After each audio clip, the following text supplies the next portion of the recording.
Hi there, and welcome to Real Talk in ELT, a podcast about the reality of teaching English. I'm your host, Kelly Pennington. Thank you for joining me today. I'm ready. Okay, welcome back to another episode of Real Talk in ELT. I am here with Tamires. Welcome, my friend. Yeah, thank you. It's a pleasure to be here. Yes, I'm excited. We're going to dig into everything mentor related. So let me give you a formal introduction before we start. Thank you. Tamires Gama has been involved in ELT for over 12 years, and she's a well-rounded professional who has acted as a teacher trainer, speaker, presenter, materials writer, and a teacher through different levels of proficiency.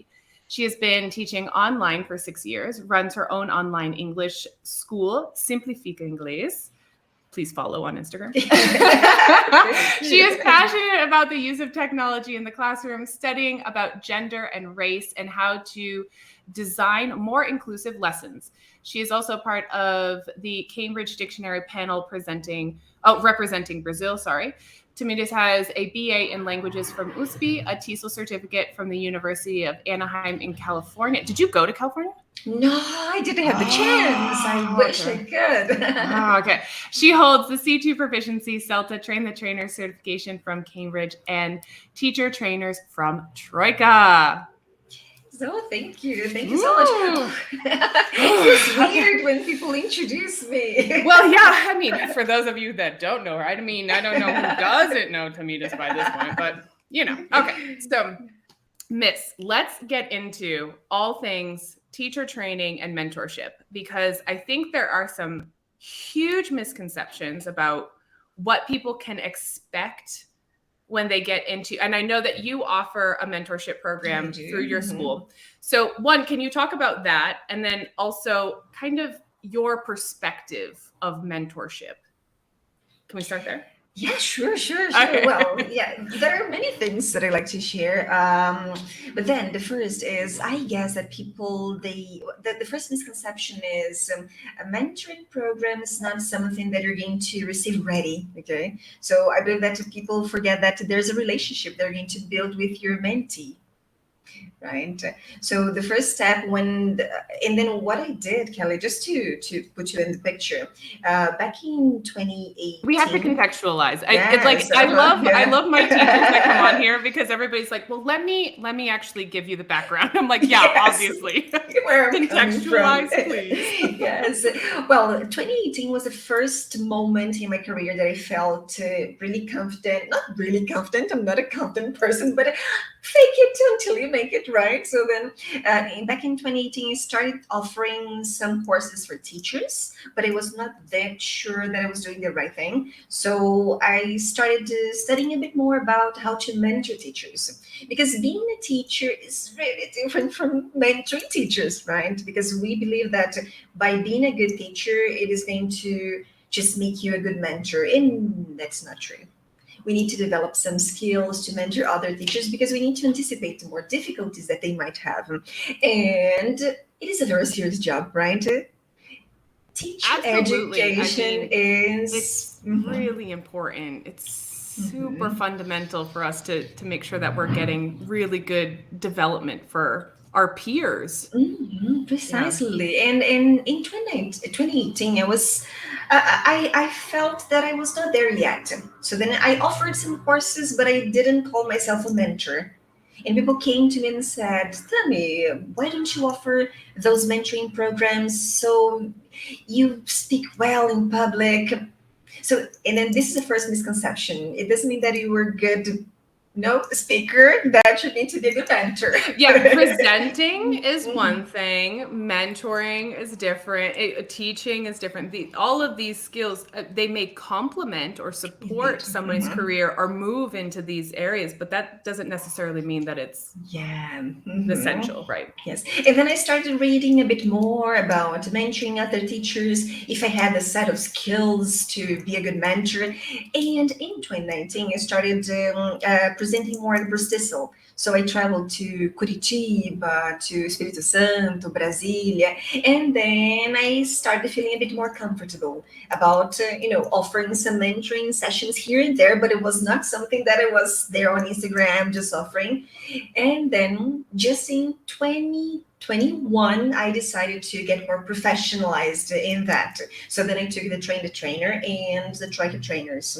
But then I was offering some sessions, but I didn't feel comfortable of, just calling myself a mentor, because I do have this idea that you need to study for that.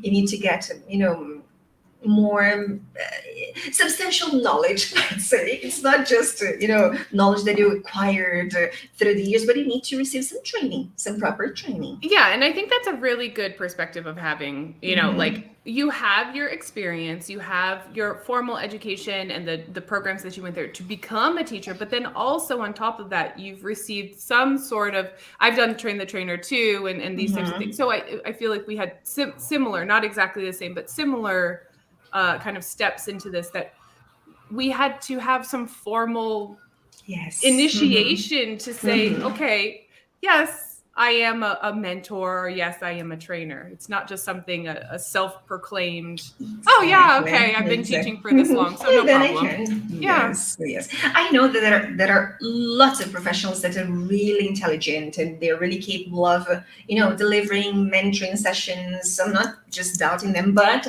I felt, in my inner self that I needed to go through that.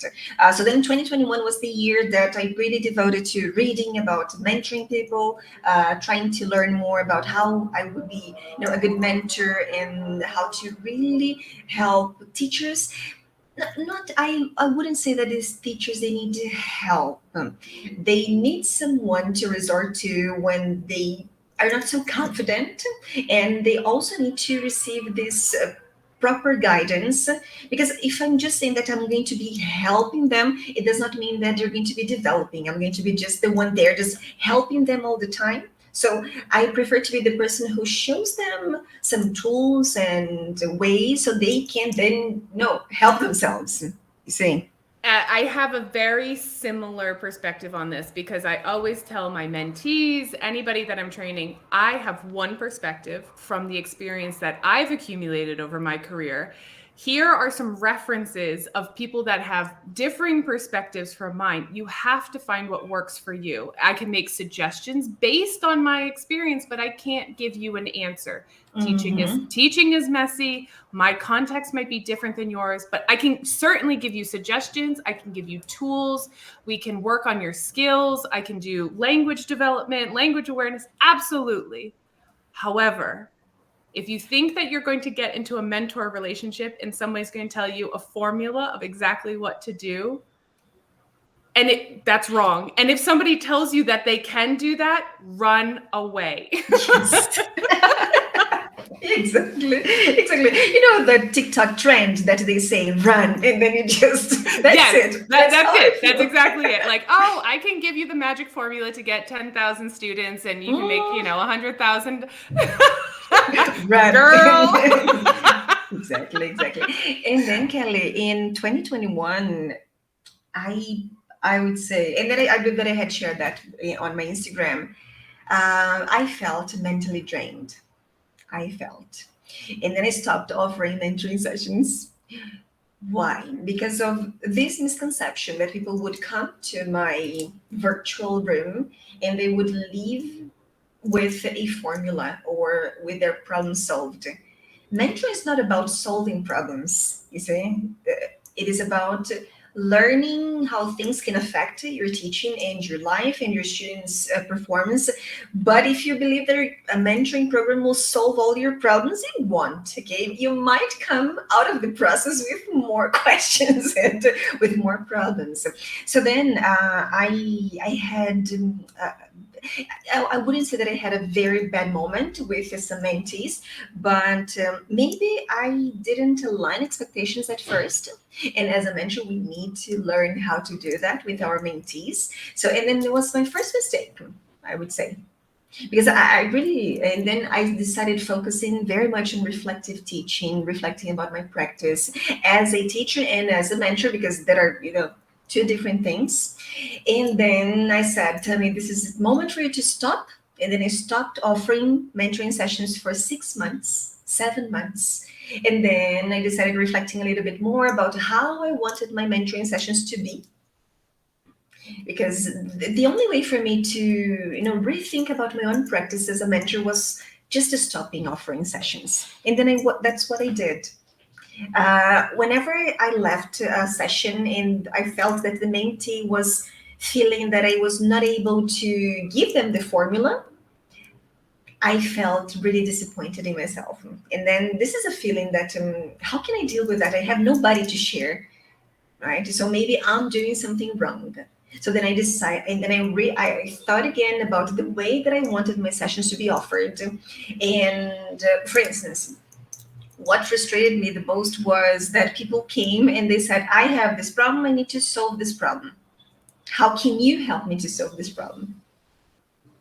Yeah, and I think that this is like a recipe for disaster sometimes, because people come in with a set of expectations. This is what I expect, this is what I want. And that's actually not feasible. And I mean, we can offer, we can suggest, I want to be very careful here. We can support, we can offer solutions, we can provide tools, we can provide some conversation of knowledge. A lot of times, especially recently this week and last week, my mentees have come to me with just problems and they needed a sounding board. I'm thinking of doing this. What do you think? Well, I've had a couple friends that have done that, and here's what has happened. I don't know. It might work for you. It's worked and hasn't worked for some of my friends. Well, what do you think? How are you going to approach that? They just needed somebody to critically think through something together. So we think, when we set those expectations very clearly in the beginning. Yes. I'm not a solution provider. I'm here to help you through whatever issues you've got going on at the moment. And then It's healthier for us too, right? It is. And then if you believe that you as a mentor is going to be the one to help your mentee to solve their problems, this is the first mistake. And people buy this idea that by taking the mentoring or undergoing this process, they're going to solve everything. I had to deal with my expectations, my mentees' expectations. No way I would be healthy. No, it's too much. It's too much It for is. one person. But again, we have to walk into these relationships just like you walk into or get into relationships with students. If a student comes to you, Tammy, I need to take IELTS next month, and I need to get a band score 8, and the last IELTS that I took last month was a 5. Can you help me? I mean, this is a common thing that happens with teachers. And then you go, okay, we need to be realistic. We have a month. You have to go up 3 band scores on an IELTS test. This is not going to be realistic. Same thing happens with mentorships. What can we really offer people? That's true. Yes, and I felt that by people got used to seeing some mentors online, and let's get into that. yeah, and the thing is, I studied for that. You see, yes. So I've been teaching online for almost 6 years and a half. So I haven't started yesterday, and then I started offering mentoring sessions back in 2019, and then I developed things. So what I see is many people from ELT, from the ELT community, I would say. I'm not naming, okay, but you might know some, and they become mentors, overnight, and they offer these solutions, and people got used to that. And because of that, I believe that the first talk that I need to have with the mentees, what I didn't have back then was to align the expectations. Okay, I decided a different approach. Well, it was a choice back then. It is not the same nowadays, because as mentors, we also develop things. We develop our skills, and then this process, it's a long life. And I think that we think of this is actually a question that I wanted to ask you about the relationship dynamics. We often see that the mentor is the one that's imparting knowledge, and the mentee is the one that is just absorbing. And And do you find that to be the case in your relationship with people? Or do you find that, because I know that I do, I learn a lot from my mentees, not necessarily things that they're learning from me, but different things, because they bring other context and other experiences, and it makes me stop and think, and I have to reevaluate a lot of my belief system and my teaching philosophy, and I will look things up afterwards and start reading just to make sure that I'm, that it's still aligned in my head, my kind of my perspective. Do you have that as well, or? Now I do. Now I do. Yeah, okay. Yes, because I used to take too much responsibility of things that they didn't know or things that they brought to me and I didn't know. So when somebody asked me about any teaching jargon and then I was not sure about it, I used to finish the session and just tell myself, Tommy, you are a liar. You are offering this person this mentoring program, but you don't know that term or you don't know that. So, and when I started offering the sessions, I felt like I was a novice teacher again. When you have the feeling that, oh my God, I don't know this word. I don't know this collocation. Oh, I'm lying. They're going to discover. And then, I mean, but then, okay, so then going back to the expectations, like your expectations of yourself was extremely high. Yes. Because we are not machines or robots. I mean, we are a culmination of all of our experiences. And sometimes we've been exposed to things and we know them, but we can't necessarily recall them, or we haven't had enough exposure. So yes. Right. And I believe that's one of the reasons why I got a bit sick, because I was demanding too high from my own performance and maybe from some mentees. But what got me well, let me rephrase it. What I thought was hard for me to cope with was the way people expected me to bring the answers. Okay, expand on that a little bit. I think I know where you're going with this, but Yes. expand, please. So, for instance, there was this teacher, and I believe that she doesn't follow me anymore. I believe that she didn't like the mentoring sessions. And she had a bit of a difficulty to deal with A1 learners. I really like teaching A1 learners. I took some courses about that. I deliver courses about that. And then I was telling her how to break down some instructions here and there. And then when I noticed, I was planning the lessons for her. I was the one planning the lessons.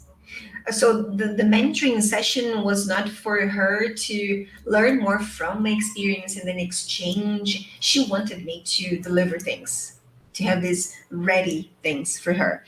And I caught myself thinking, so she comes, she says she has problems with this and that. And then I go there and then I build the activity for her instead of teaching her how to do so or providing her with some strategies to deal with this kind of exercise. And then when I finished the session, I felt really tired because I was the one. Because you were planning lessons for her. I was. And then I felt that maybe she didn't like the process because she wanted me to deliver more. You see, so and then we had some reading assignments throughout the mentoring sessions, and then I told her, listen, next week we're going to discuss about this, but just for you to get more background on the topic, I'm going to send this text. And then when she came to the session, she said, oh, I didn't have time because I had this problem last week. Can we talk about my problem? I said, all right, but then it was not what she had bought. She had bought some sessions on different topics. And then we needed to cover, for instance, lesson planning in our first session. So then we had 2 sessions for lesson planning and then after online tools. So we couldn't finish the sessions according to the topics because she came with some problems she had. And the mentoring program was totally different. This is why nowadays I offer 3 kinds of different programs.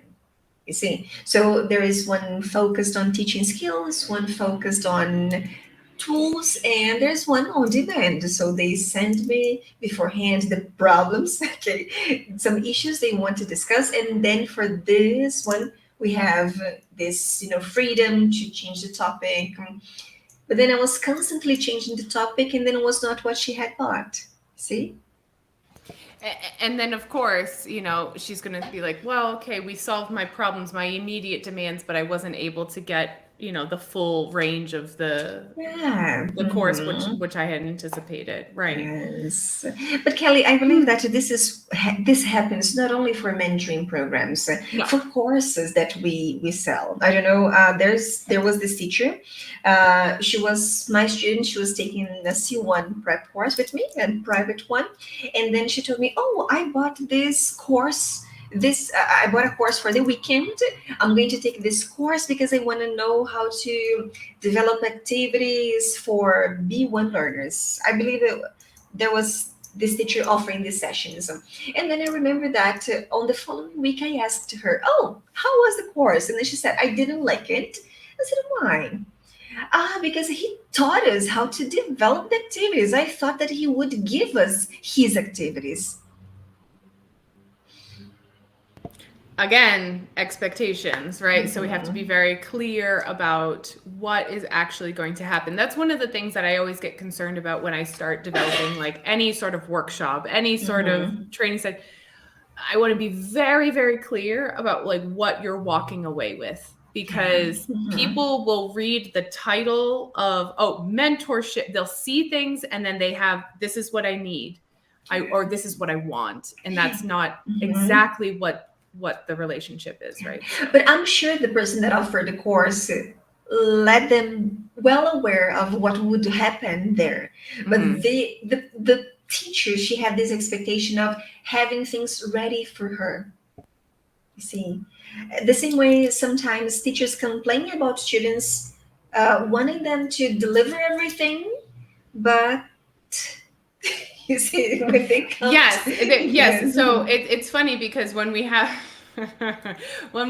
students as teachers, we have students and we're like, oh, why are they not autonomous learners? Why are they not doing? Because you're not giving them the tools and skills to be able for them to take full advantage of their learning. And the same thing is happening with teachers who then because in this dynamic, they are technically the learners in this dynamic. They're the ones that are searching for support. So yeah, it can be complicated. I always try to employ some andragogical principles with mine. I'm like, all right, so let's set up expectations on what we're going to do, and just keep that dialogue open. But it is challenging, especially when the dynamic changes. Questions for you. I have a couple questions for you. What are the most frequent things that you encounter with your mentees? Like, are there very frequent problems that you seem to see? Like every single person always at some point will ask about this. They ask about if they can make their lesson plans faster. So if I wanted to plan, but tell me, I love your slides. I love the way that you plan lessons, but it takes too much time. And how can I do it faster? Well, how do you answer this? I also have this, so I wanted to see I'm an information gatherer. I like to collect perspectives from people, so I want to see how other people approach this, because I have my own way. But how would you? What I tell them is, what do you have your toolkit? So this is the first question that I ask them. Why do you want to use the slides? Do you want to use them because they're beautiful, or because they're going to be engaging? Because we need to have some purpose. Are slides going to enhance your students' outcomes, or do you believe that you can go further on that, or you're just using for fireworks? Because then we need to have a purpose. I do have a very clear purpose when I use Google Slides.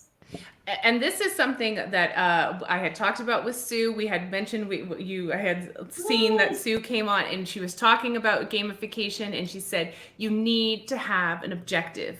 What's the objective? And I had talked with somebody else about it too, about that trend that went through, I mean, it went through education, all the new apps. Oh, you have to use this app in class. But why are you using the app? Because the people, the teachers are asking for, well, I need lesson plans. I want ready-made materials. I get it. We're overworked. We're underpaid. We're busy. We're tired. I get it. I totally understand. However, why exactly do you want the slides? Why exactly are you using the app? What exactly do you propose to do with the game? And I think if we reevaluate those things, sometimes you don't need the slides. Yeah, that's true. That's true. Like, because they don't provide any more educational language learning purposes than just being there and beautiful.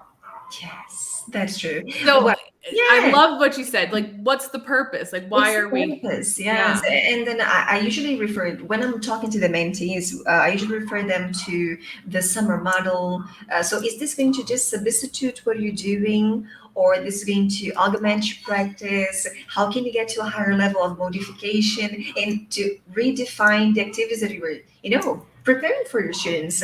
I love using Google Slides because they give me flexibility. I can use them to provide feedback. Most of my learners, they like technology. I partnered with a tech company, so students from this tech company, they love using slides.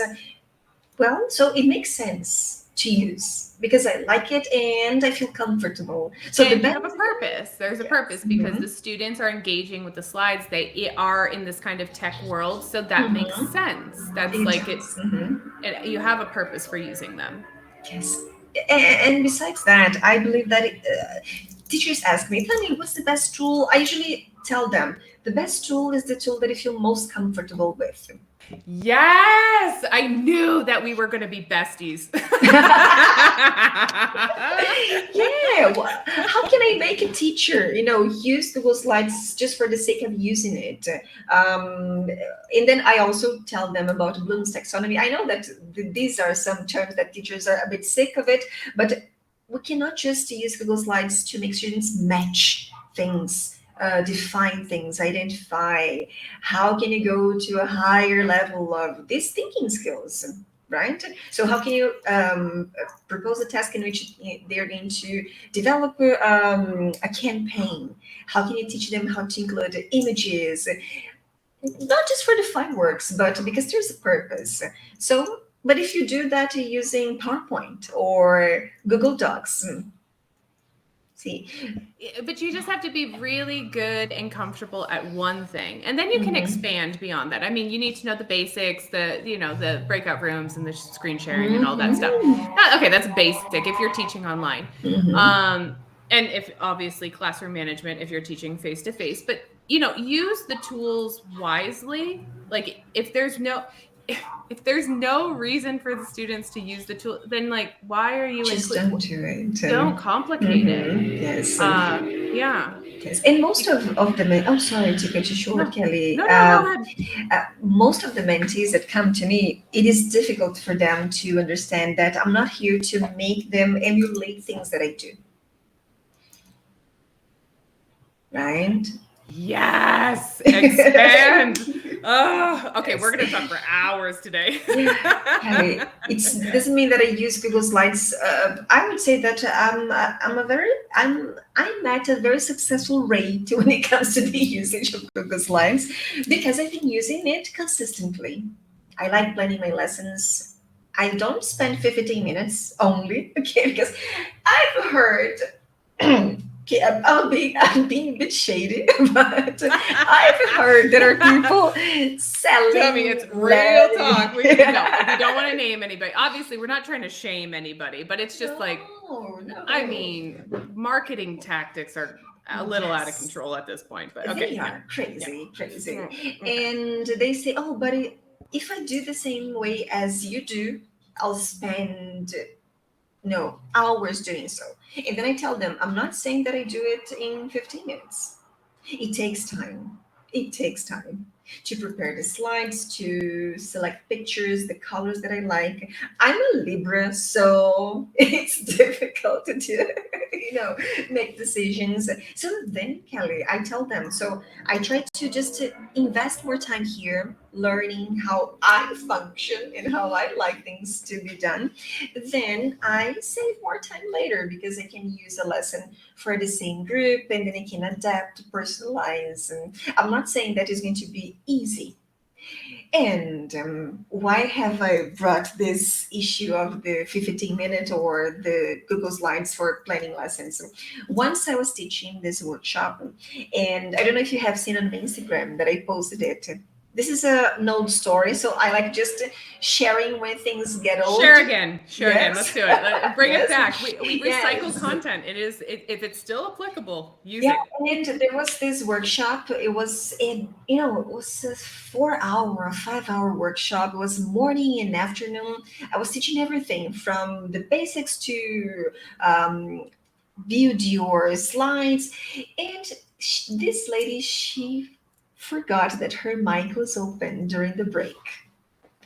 And then she said, "Oh, Tamires thinks that I have this much time to design lessons or to design beautiful slides. I need things to be faster for me. I have 50 students. It is recorded."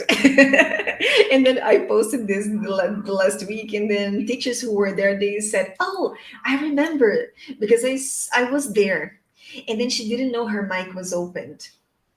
She didn't, and she was just complaining about it. And then I replied, and then she was not expecting. She didn't know. And then I said, "Listen, I also have 50 students. Back then, I didn't have other teachers. Actually, I had some teachers working for me, but not the number that I have nowadays." And I said, "Listen, I have 50 students as well. I plan my lessons in a way that I can recycle, I can revisit my lessons because it is one of my beliefs as well. Actually, it is one of the beliefs that I treasure the most. I'm going to teach a lesson, but this lesson is not going to be forgotten. I'm going to get back to it and then to see how I can improve it, if it worked or not. It is part of the way that I organize my reflective teaching." And then I told her, "You can recycle this lesson. You can just, do things in a way that are going to scale up your business. You don't need to do it tomorrow. I don't want you to just do things the way I do because maybe it does not make sense to you." And then she was not waiting for this answer. I thought that she got really ashamed of, just oversharing with the mic opened. And this is what I tell some people. They come to me and they say, "I want to find easier ways to do this or that." And that's not the point of the mentoring session, right? We're going to, and sometimes it is painful for teachers to come and ask for help or to vent or to show that they're vulnerable. And it is sometimes painful. I had this teacher, she gave up because she said that there were some points that we needed to talk. And then I'm always really kind to people. I sometimes believe that I needed to be more firm, you see, but I try to make this a very welcoming environment, an environment of trust, so that you can share things with me. It is going to be confidential. But some teachers, they don't handle it really well. So, and then she gave up and then she disappeared. I tried to contact her. She did not reply to my messages, but it happens. It happens. The same way students do. Yeah, I wonder if though, because sometimes I have some mentees too that have this idea of immediacy, that they want everything planned and done. So they don't want the printed course books anymore. They want to use all their authentic material, and they want to use all the materials that are personalized with their logo. That takes time. That takes a lot of time. That takes a lot of effort. So I always try to kind of scale back the expectation of having everything done immediately, quickly. Like, oh, we're going to have 10 mentoring sessions and I'm going to have courses from A1 to C2, everything. That's not realistic at all. I've been teaching for over a decade. I still don't have that. I still make lessons. I still have to adapt things. I have to change things. I have to go back like you do, recycle, change it, modify a little bit. Oh, this is out of date, so now I have to find something else. It's a constant battle. This is a constant thing that happens. So the idea that, well, I'm going to pay for this and then everything's going to be done and ready for it. You're not buying a book. You know that, right? That this is right. And I'm not sure whose expectations are that we're substituting, especially with materials. For some reason, lesson planning is like a big thing nowadays. Everybody wants free lessons and lesson plans and materials. And I wonder if we're looking at it in a wrong way, that we can't just, accumulate free materials all over and that's well, first of all, okay, you can do that, but are you attending your students' needs? Are you really, are you just accumulating materials? Are you looking at the purpose of them, or are you analyzing like, what does this student need, or what does this group need? So do you see what I'm saying? So I think Definitely. that we have to have those types of conversations. Yes. And then people are like, oh, got it. Yes. Or even when you buy these ready-made lessons, for instance, which really are not bad. I don't want to say that the ready-made lessons are bad or course books are bad. I use everything. So do I. For instance, I really like using ESL Brains, and many of my mentees, they do as well. But I tell them, be careful, because you need to understand the rationale behind the lesson in order to teach that lesson. So why have they chosen to present this piece of vocabulary first? And there's the video after, and then there are some abrupt changes. And so then this is why you're here with me. You're going to build together, this rationale. We're going to think about the lesson stage and so on and so forth. So some don't want to.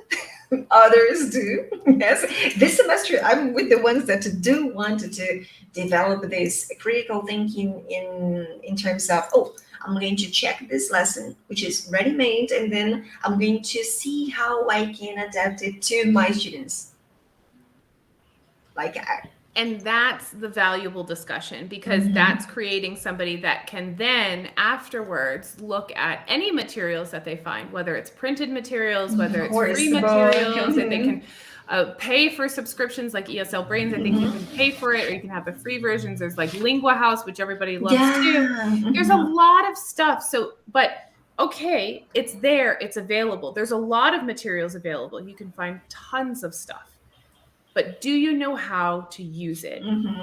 And that's really what the mentorship is trying to help with, is not let me give you all the stuff. It's let me show you how to use it. Let me open up some perspectives and let you see what's going on here, and let's discuss why we do one thing or another. There's no right or wrong reason, but you have to be able to justify your logic as you go through and just, perform as a professional, I guess. Definitely. And I know that because I changed this perspective, like for day 0 of the sessions, when they receive information about the mentoring programs, I believe that there are people that would say, this is not what I want, so I'm not going to look for Tamires for the mentoring sessions. And I think the ones that want to stay and really develop some critical thinking, because that's what I want. That's what fulfills me as a professional, because I also need to feel that I'm motivated to be there with the mentee. It's not just about the money, you see. I decided to become a mentor because I feel that's something that makes me feel alive, and then I love sharing, and I love walking through lesson stages and tools, and then when teachers come to me and they say, "Tammy, I used that with my student, it was great," and then they tell me about the results, and I like growing with people. Yeah, I think it's super, super rewarding. Mhm. That leads me to one more question. I know I'm not going to take too much of your time. We've been here for like 45 minutes. It's Oh, crazy. it's Can you great. imagine if we just like sat here and had some coffee? Okay. One more question for you. Mentors should be more senior than you, either in age or in qualifications. And this is something that when I started thinking about taking courses, I felt, you know how old I am, right? No, I don't. No. Oh. I mean, this is going on the internet. I don't know. It's all right. It's all right. I'm 30. Ooh, okay. I'm I'm 36. 30. I'll just You're throw that out there. I'm 36. 36. I'm 30. Next month I'll become 31. Ah. And I thought I was not able, no, to be a mentor because of age and experience. And then I needed to, and then I talked to my therapist about it. And then he asked me, Tami, I want you to just draw a timeline of your professional achievements. Okay. Let's see if you feel that you are a person that can become a mentor. Because I'm really visual, so then I need to see things. And then when I started just jotting down things that I did, lectures, workshops, and graduation and courses and courses and courses, and he convinced me. Now you can, get another step, and then you can take the trainer and then the tracker trainers, and next semester I'm going to take another course about mentoring programs. um, and then I didn't feel that I was able to teach teachers that were older than I am. See. And do you have mentees that are older than you, or perhaps more? I mean, we can say qualified in terms of the educational background. In terms of educational background, not really. Not really. There are some teachers that come with the same experience that I have, because I'm taking Delta. Jesus, help me next semester, please. But in age, it is something that was really impressive last semester and this semester, because there are mentees that they are 55. I have a 60-year-old mentee this semester. Uh, but in terms of qualifications, I don't have other colleagues that are more qualified than me. But then it bothered me a bit. Who am I to offer mentoring sessions? This was my initial thought. Yeah, and I think that it's hard for us to kind of get over that too, because I still consider myself relatively young. You are. You are. No, but I didn't come from an education background in terms of my formal education. I came from a military then business background. So I was, I fell into teaching because I moved here and it was something that seemed like a possibility for me. And I have mentees that are, I mean, on paper, I have, okay, so I've done CELTA and Delta and, other courses and things like that. And I have my degrees but I mean, they're not related to education. But, I have mentees that have masters in applied linguistics and have done, are working towards postgraduate degrees and things like that. So things that I haven't accomplished yet academically. And it was slightly intimidating to me. But what I've realized is that what happened was their trajectory into English language teaching was different than my trajectory. And those two kind of experiences and perspectives were actually quite complementary to each other, because what I've found with those mentees who are academically very inclined and have are very successful in their academic career, they're very, very well versed in theory and ideas, and they understand the concepts. And what they struggle with is the practical. And then the opposite, when we have people that are new and they struggle with the practical and they don't have the background. And so it's this really cool dynamic. And so what I've realized is that age and even even some things like academic achievement is not necessarily something that is going to disqualify you, because they're looking for mentorship for a reason. They're having some sort of issue in terms of teaching practice. So what can I offer you, and vice versa. You can feel free to share with me, because it's something that they're comfortable with. And I found it to be quite a nice reciprocal relationship. It is. And then we learn a lot, like you mentioned before. I learned so much from my mentees, their educational background, or the place where they live in Brazil. Because Yes, the teaching context is Mhm. such a rich source of information to kind of be very reflective Yes, on, yes. on Yeah, and they sometimes they ask me, "Oh, I mean, how would I deal with a student like this, and that?" And I say, probably, I don't know, but let's try to find out together ways in which we can support this student or motivate a bit more.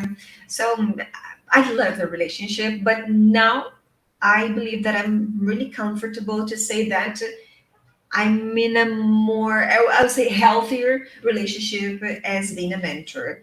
Back in 2021, I wasn't. And so now that you have really, you feel, you are where you should be. And I think probably in 2021, you probably were doing a fantastic job, maybe a little overcritical of yourself, but from knowing you briefly, I imagine that you really were supporting people in the best way possible. How would you guide people who are looking for mentorships, or are looking for, I mean, obviously we don't want to say, come to Kelly and Debbie, like amazing mentors. We don't know, but because actually I don't think I'm the mentor for everyone. I actually believe that I Neither am am I. not the mentor for every person. So how would you tell people or advise people when they think, I feel like I need that support? How should they go about it in your perspective? Yeah. Well, first of all, look for people that you trust. Yeah, because I have so much difficulty saying it's difficult for me to trust a person. Well, inside our ELT community, there are people that I trust, and then I feel comfortable taking courses and workshops. Other people, they're really, really, really, really intelligent, but I don't trust them. So I don't feel that I will be open to learn. And then for a mentoring program, you need to be open to learn things. There are people that are really, I would say, they convince you because they know the tricks and the marketing tricks, but I don't really trust them. I know that they're intelligent, they can do a good job, but Tamires wouldn't benefit from that relationship because I wouldn't be open. You see? So look for people that The you relationship trust. is really, really It important, is. because mentorship is not transfer of information. It's developing that Yes. relationship Mm-hmm. between two people. And just, oh, I have another question for you. Oh my God, I No, almost you forgot. can ask me. You can You ask me. cannot run away to me. Hmm. Mentoring one-to-one and mentoring groups. Do you think it's possible to mentor a group? And this is a very good question. In 2020, I started offering mentoring sessions in group because I have heard that I heard that it was a good relationship to have some mentoring sessions in groups, and people would bring different backgrounds and so on and so forth. There were actually 2 semesters that I offered mentoring sessions in group. There were 6 teachers, but the problem was I felt that for me, it was not that beneficial, and neither for the mentees, because they came from very different backgrounds. Very different backgrounds. So they had so many immediate needs that I was not able to, you know, show them some guidance, and they weren't able to help each other. So then I decided not doing it, any longer, because I thought that communities would prefer to have the mentoring sessions one to one. Why have I changed? First of all, because I felt really drained.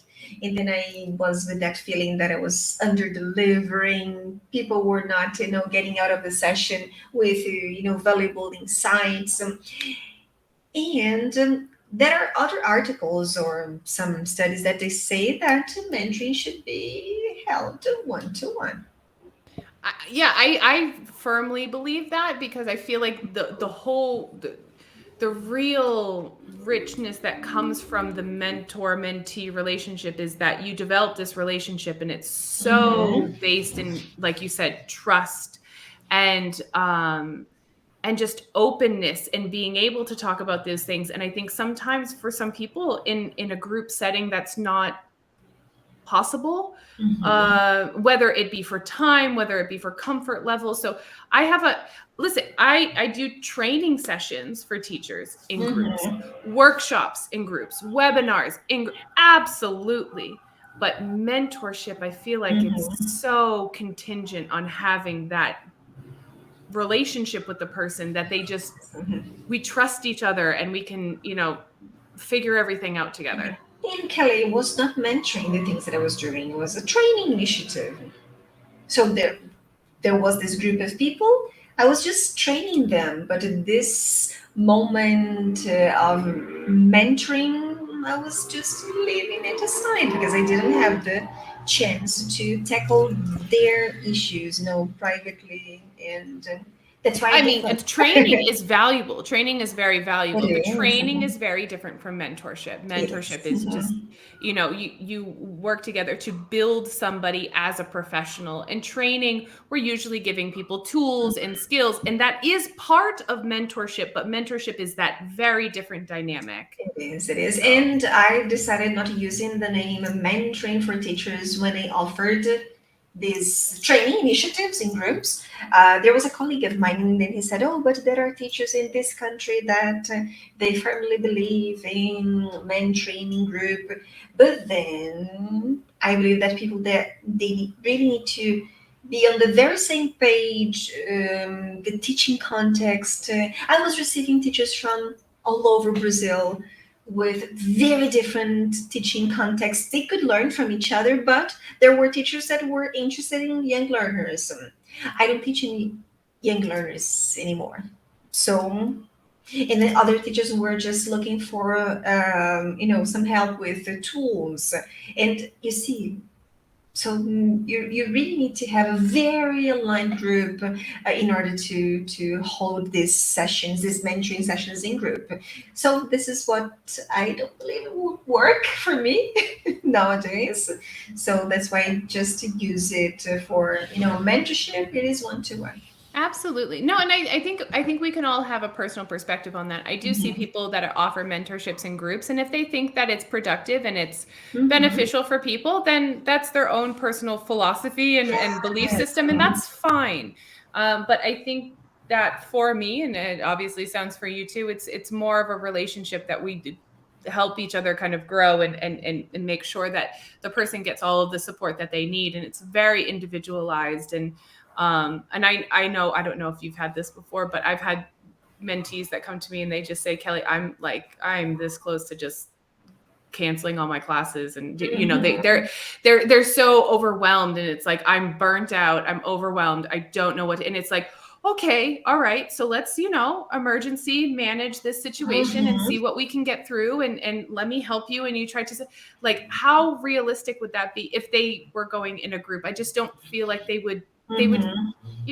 it's again, Yeah, and some of personal them would perspective. feel that the others are performing much more than them and producing, many more things. And so, yeah, I feel it. I feel where you're coming from. Okay, so sorry, can we go back to, okay, so trust the mentor, trust the Just the person, answer. and any other guidance that you would like to give me? Uh, That was such a no, divergence. It's that's okay. fine. It's fine. But then I would say that you have to trust your mentor and check what the person has produced because something that it is difficult for me is how am I supposed to give some advice if I haven't been to that?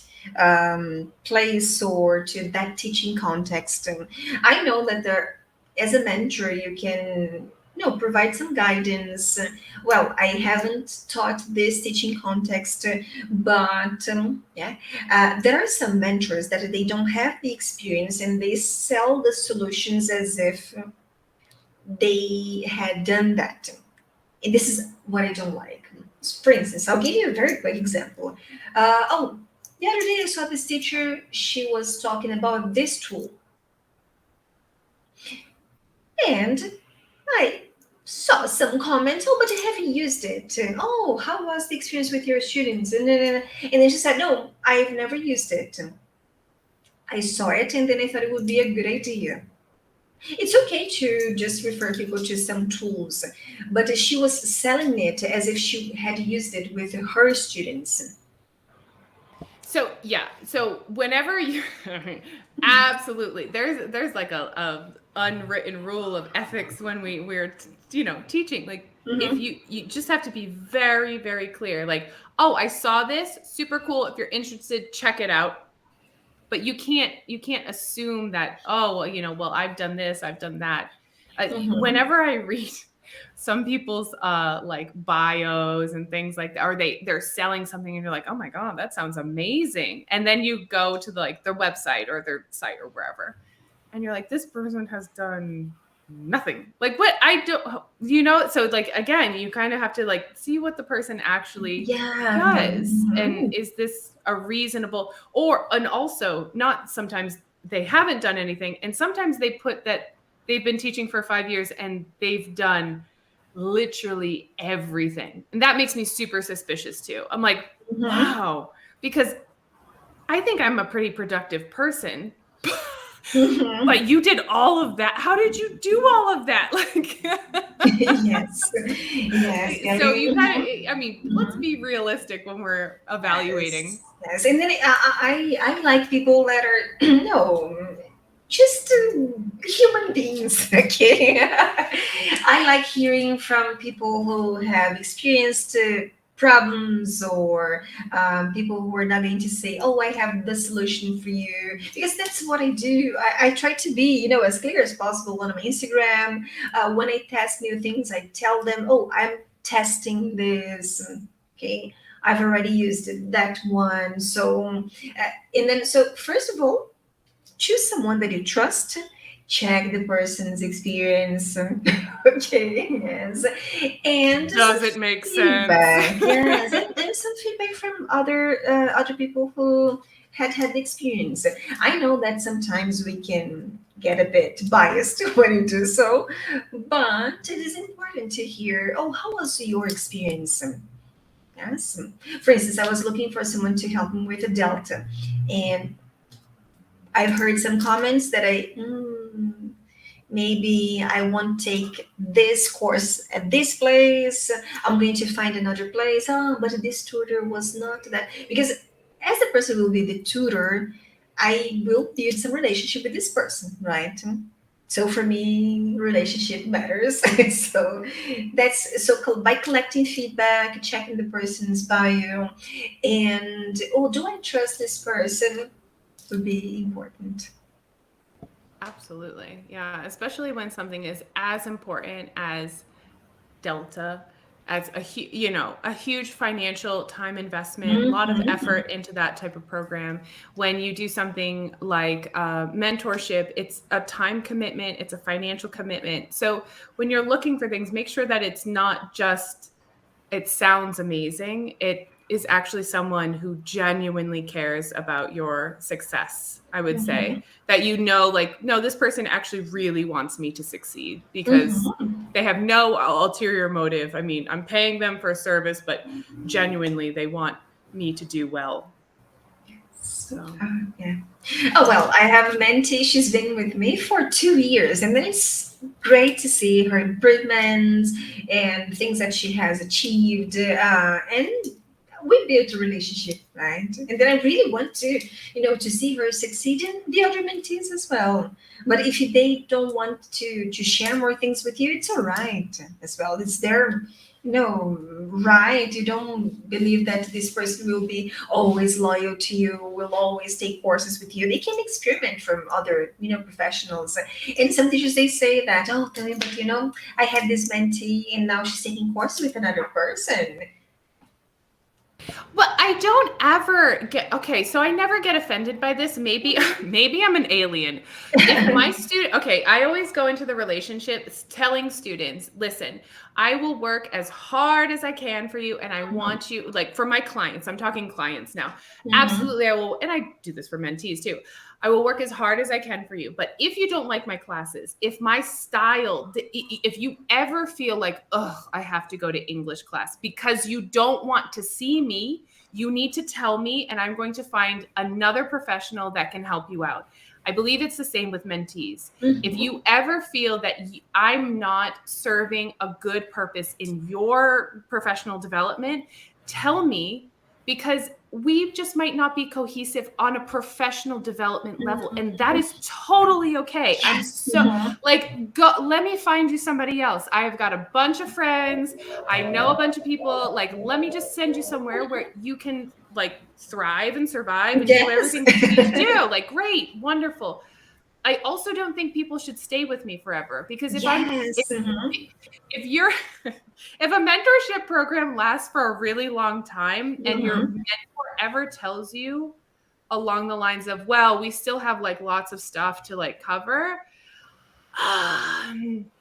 here's what I would say to that. If you don't leave me, I didn't do my job. That's true. That's true. I want people to leave me. I never want people to stay with me. If you've stayed with me for a long time, it's because I'm not doing my job. That's true. Clients, mentees, teachers, whoever. If you have a long-term relationship with me, it's a problem. Multiple levels. No, but do you know what I'm saying? Like, I want them to go, like, build your skills, get your tools, go do it. If you need to come back because you have new challenges, awesome. But they shouldn't stay with you, right? Yes, I feel it. And then I tell them, let them go. Okay. Let them go, right? Let them go. Let them go. But you don't take that. Do you take that personally? I feel like I never take that personally. No, like, I okay. don't. The only thing that I took personally was when they come to me and they collect what they wanted and they don't talk to me. They forget about me. They ghost you a little. Yes, but then don't students do the same at times? Well, they came to lessons, they were happy about it, and life goes on. And then I started asking myself, Tamires, shame on you. Do you want the person to keep talking to you and build a relationship? And then I realized that I needed to change some things and talk to my therapist. Okay, yes. I love that when it's like therapy session again. Okay, here we go. Yes, yes. Oh yeah. Oh And then I yeah. said, people, they have the right. So maybe they don't feel that they need to talk to you all the time. They would feel that they would be just asking for, questions, and then they wouldn't be paying, so they would feel bad about it. But it's all right. It's all right. There are mentees that we don't talk anymore. Sometimes they come, they like some of my posts, they are there, but it does not mean that they hate me. Okay, I used to take it personally at first, but then we grow. We need to people get move more on. mature. They have their own lives, and they develop the relationships, and they maintain the type of relationship that they want. And so if they don't have to have that close connect, some people like it, some people don't. I'm the type, I'm the type of person, I will disappear for a year. And then I'll send you a message like we talked yesterday and be like, hey, how's it going? Just because I know that you live your life, I live my life, and it's fine. And then, but when we come together, it's amazing. And for apart, as long as everything's okay, so people react differently. And so it's hard to try and adapt our style to that as well. It is, and then I guess that we need to recognize, oh, how am I feeling after I finish the mentoring program with this person? Am I feeling well about it? Do I feel that there were things that I was not able to deliver, or what can I do differently? So then that's what I've been trying to apply, right? There Like are, action research, like what we do yes. with our lessons. We try Mhm. something new in a lesson, we reflect on it and see how we can improve. I mean, The same same. goes to, Yeah, same. yes. But then just after a while, we learn that, right? Oh yeah, no, we're total neurotic people. Like teachers are Uh-huh. We are. we're We nuts. are. Yes. Yeah. Just It all crazy boils people. down to being nuts. Mhm. I Definitely. mean, yeah, it is what it is. Okay. Any last nuggets of wisdom from Oh my. I no, feel I the mean, if you have, there was a importance. lot throughout the whole set of the episodes, but Kelly, I would say that if you want to become a mentor, study for that. It is great to have this relationship with people when people look for a piece of advice. But it's not just a chatting with people as well. Be ready right, to um, tackle things that you might not feel comfortable with. So if you feel that your mentees they are not performing well because of their beliefs, you're not the one to convert them, but then you have to show some paths so then they can, pursue a healthier career. Because this is what I stumbled a bit because I saw that some of my mentees they were not performing, at their potential because they needed to change some of their beliefs. But I was not the one to say that you have to change your beliefs. You see, so you have to. yeah, you can't dictate somebody's beliefs, but you can give them the resources to investigate their belief system and what that might be, and then support them with what their new belief system is. And then you But have to be ready. You have to be oh ready. And yeah, the courses do not teach you that, but courses for teacher trainers, they might teach you how to plan some sessions, how to provide them with feedback, hmm, to reflect about your own practice, the yeah, role of being this leader and mentor. And you have to study about that because you are dealing with something which is really serious.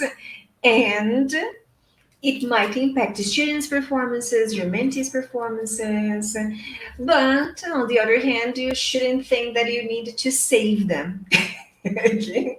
yes, They're not we're here not the to be, saviors here. yes, they're not here to be saved or converted. So, and if you wanted to choose a mentor, choose Kelly or Tammy, just kidding. But just No, well, kidding. I mean, we say that it's funny, but the thing is sometimes people might listen to this and be like, oh, yeah, I really identify with their vision of it and with it. And there's going to be some people that say, ooh, I don't, nope, that's not what I want. And that is absolutely okay because Yes, there there are are other. other people. Yes, Yeah. definitely. Yes. But then, if you wanted to take this mentorship program, Yes. uh, think about it as a road. Okay, it is a Journey. journey. It is a journey. Mhm. There are things that you're not going to get ready for the first session. It takes a while, right? It is. I would say it's. It is also self-development. It's not only professional development. You have to be ready to face some fears, and don't be afraid to show some vulnerability. Your mentor is there, so this is why you need to choose someone that you trust so you don't feel ashamed when you meet this person at an event. You see, Oh, yeah, yeah. I mean, humans, we're just humans. definitely, We really definitely. just genuinely care about people and making the profession better, making people better. And I think people who are serious about, and like you said, who take the courses, who take the time to really invest in this and try to become the best mentor that they are or that they can be, they see the weight of it. Like you said, it is serious because you if you just start extrapolating and looking at all of the lives that you're touching, you're not touching only the mentee life, you're touching all of those students and the family and everything else. I mean, it's so impactful. So you really have to think like, this is important, and people really need to get a benefit from these sessions. Definitely. And the money and the time. Absolutely. Yeah. It's important. But if you are interested, I do want to send people obviously over to Simplifica Inglés, because you won a wonderful site and Instagram, and you have wonderful programs there. So, and you always post fun content here.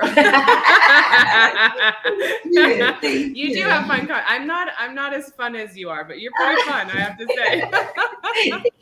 Thank you very much. So if you want to get in touch with Tamires for whatever reason, mentorship or classes or any sorts of stuff, then just head on over to our Instagram. I'll put it in the show notes too. Thank you very much. Yeah, absolutely. And you're welcome back anytime. We can talk about. Yeah, we can talk about like online stuff, and like tech tools, whatever you want. I'm up for it. I'm game. Thank you, Kelly. Thank you very much. It was great, talking to someone that I believe that I want to be judged. Okay, the listeners, I don't know. It's okay. Oh my God, I'm very not judgmental. Yeah. But it was great having this talk. It was something that I was, I felt that I could vent some of my feelings here today. Yeah, it was absolutely. I feel like people need to see the other side of it too. Like mentors are humans, and we're trying to do the best that we can, and some of us are really, really concerned about people's development, and it's really important to us. So thanks again, and until next time with everybody. Thank you, Kelly. Thank you very much. Ready to join the conversation? Head on over to Instagram at Real Talk and ELT Pod, or at Kelly Pennington ELT, and send me a message. That's it for me. Take care of yourself, your health, your vibe, and your tribe. Until next time.